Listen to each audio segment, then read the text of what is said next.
Teu capítulo de número 3. Moisés fala acerca de Og, rei de Bassã. Na verdade, é a continuação do capítulo anterior.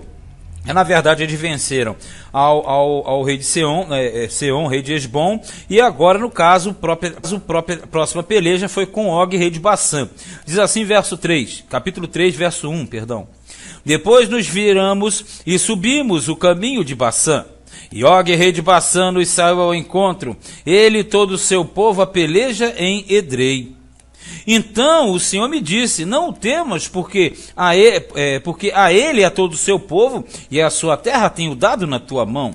E far-lhe-ás como fizeste a Seom, rei dos amorreus, que habitava em Esbom. Veja bem, eles agora terão confronto com outro povo grande, outro povo forte, mas aqui ele diz, não temas, porque na experiência anterior vocês experimentaram como eu faço.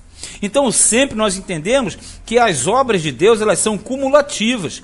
As que aconteceram antes servem de reforço para as seguintes. Só que esse fortalecimento era um grande propósito divino para que o povo cresce realmente nele. E eles deveriam fazer conforme aquilo que Deus mandou. Então, na verdade, eles foram para cima do outro inimigo. 3.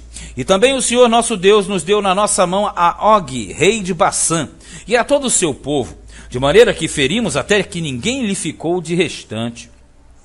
E naquele tempo tomamos todas as cidades, nenhuma cidade houve que lhe não tomássemos. 60 cidades, toda a borda da terra de Argob, e o reino de Og, rei em Bassã. Bassã futuramente vai ficar conhecido em Israel pelo seu gado, pelas vacas, pelos bois e etc.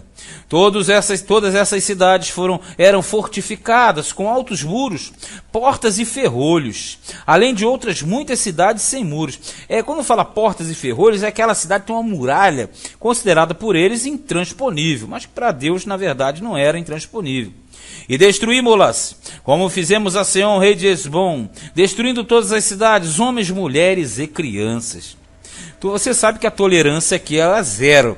Na verdade, deveriam se aniquilar a todos. E você sabe por quê? Porque essa descendência era uma descendência contrária a Deus. E na verdade, sendo descendência contrária a Deus, geraria pessoas contrárias a Deus. Então a tolerância é zero, desde o menor da criança de peito até o mais idoso, todos deveriam ser destruídos. Porém todo o gado e o despojo das cidades tomamos para nós por presa. Assim naquele tempo tomamos a terra da mão daqueles 2 reis dos amorreus, que estavam da além do Jordão, desde o rio Arnon até o Monte Hermon. O Monte Hermon, na verdade, fica lá em cima, na nascente, lá onde tem um Jordão. O Monte Hermon, ele era símbolo de bênção para Israel no futuro. Então, na verdade, aqui estão dizendo que eles conquistaram toda aquela faixa de terra que era habitada por 2 reis automaticamente, que eram cananeus, Seom, rei de Esbom, e Og, agora rei de Bassã. E diz mais aqui, na verdade, ele vai ter uma narrativa aprofundada de tudo. Olha no 9. Os sidônios os sidônios a Hermon chamaram Sirion, porém os amorreus lhe chamaram Seni. Isso aqui quer dizer o seguinte, havia um nome para o Monte Hermon para quem morava na parte da Síria, na Fenícia, e quem morava do lado do Cananeu, que era a parte de baixo. Então uns chamavam Sirion e outros chamavam Seni. Todas as cidades da terra plana, aqui na terra plana que fala, é porque aquele território era um grande planalto, uma região grande que se estendia até a leste do lago da Galileia, que é chamado de Genezaré. Então é uma grande faixa de planalto, área plana, Aí diz assim, Gileade toda a Bassã até Salca e Edrei, cidades do reino de Og, Og em Bassã. 11. Porque só Og, rei de Bassã, ficou do resto dos gigantes. Sabe que gigantes são os nefilins. Eis que o seu leito, um leito de ferro, não está porventura em Rabá dos filhos de Amon? Rabá, há muito tempo mais à frente, passou a ser a capital de Amon. Então aqui diz que esse leito estava em Amon, uma espécie de museu. O leito de quem? O leito de Og, rei de Bassã. Aqui diz, de 9 côvados o seu comprimento, isso dá o quê? 4,5 metros. E de 4 côvados a sua largura, que dá 2 metros, né? Pelo côvado de um homem. Sabe que esses caras eram gigantes, eles eram nefilins, e pela sua estatura, aqui você vê que a cama do cidadão era de 4,5 metros e a largura de 2 metros, para ter uma noção de quão grande o cidadão era. E a cama dele era de ferro, né? Uma grande cama de ferro que estava justamente em Rabá, que era a cidade dos filhos de Amon. Então ali tem um relato de que Israel venceu esses homens grandes, né, de grande estatura. Olha no 12, tomamos, pois, esta terra em possessão naquele tempo, desde Aroer, que está junto ao ribeiro de Arnon, e a metade da montanha de Gileade, com as suas cidades, tenho dado aos Rubenitas e Gaditas. E o resto de Gileade, como também todo Bassã, o rei de Og, dei a meia tribo de Manassés. Toda aquela borda da terra de Argobe, por todo Bassã, se chamava a terra dos gigantes. Olha só, hein? Jair, filho de Manassés, alcançou toda a porção da terra de Argobe, até o termo dos Jesuritas e Maacatitas. E a chamou pelo seu nome Bassã Ravote Jair, até este dia, quer dizer, até o dia que foi escrito. Então aqui fala que ainda teve uma território, já viu? Território de gigantes, terra de gigantes. E ali, na verdade, Israel possuiu, e já era um grande incentivo, porque do lado de cá teria gigantes, mas eles venceriam da mesma forma. 14. Jair, filho de Manassés, alcançou toda a porção de terra de Argobe. Então já li esse daqui. É o 15. E a Maquir dei Gileade, mas aos Rubenitas e Gaditas desde Gileade até o ribeiro de Arnon. Isso quer dizer, aquela parte da Galileia até embaixo, até chegando lá embaixo nas Campinas, né? Aí diz assim, o meio do ribeiro e o termo, até o ribeiro de Jaboque, o termo dos filhos de Amon, como também a Campina e o Jordão com o termo, desde Quinerete, como eu falei, o mar da Galileia, até o mar da Campina, que é o mar salgado, que é o mar morto. Na geografia, você tem um desenho, uma bola em cima, e você tem uma embaixo, quer dizer, Quinerete em cima, o mar salgado embaixo.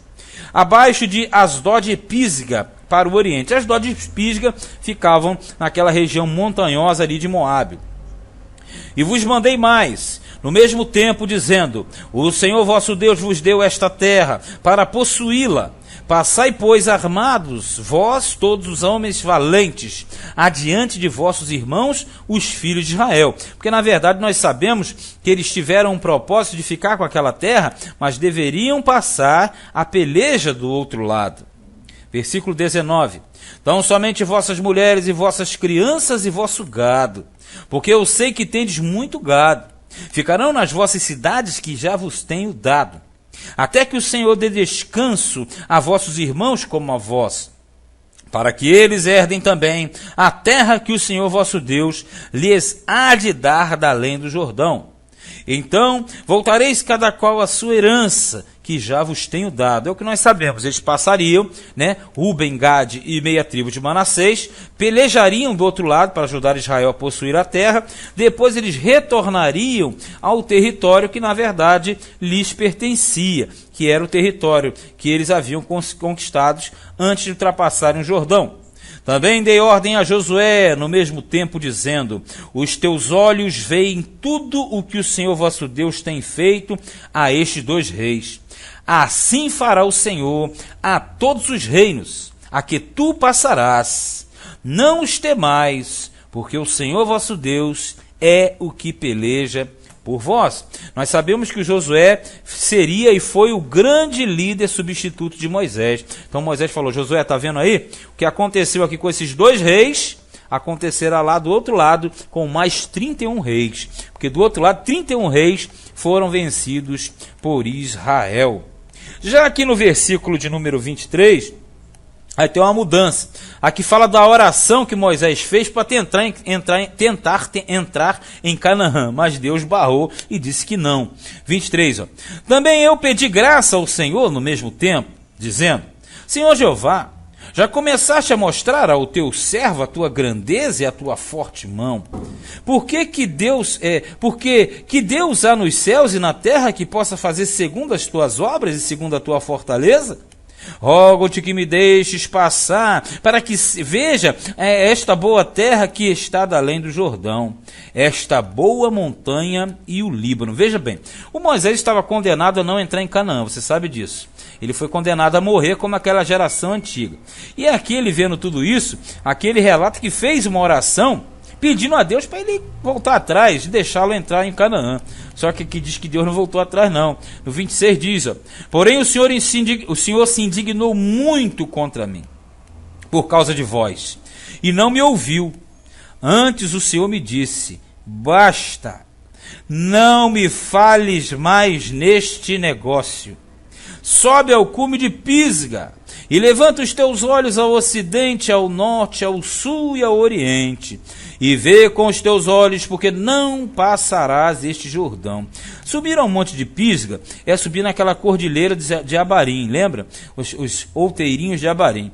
Dali do monte ele via toda a terra de Canaã, desde o norte ao sul até a extremidade do Mar Grande.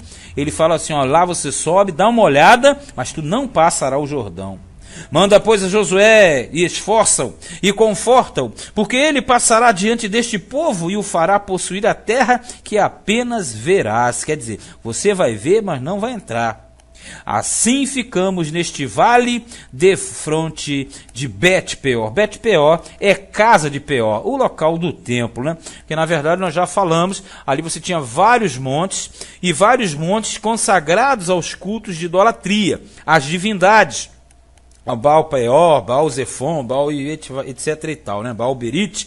Então ali, daquele lado, Moisés subiu ao Pisga, olhou a terra, viu toda a extensão da terra, porque ali era mais alto, ele conseguia ver da além do Jordão. Ele viu, olhou, Deus falou, você não vai entrar, somente a outra geração. E ali o Moisés fica simplesmente com mais um não. Não, porque ele não entraria na terra prometida. Mas aqui a sequência você já viu, o 1, o 2 e o 3 estão na mesma linha. O capítulo 4 também vai continuar na mesma batida. Mas esse foi Deuteronômio, capítulo de número 3.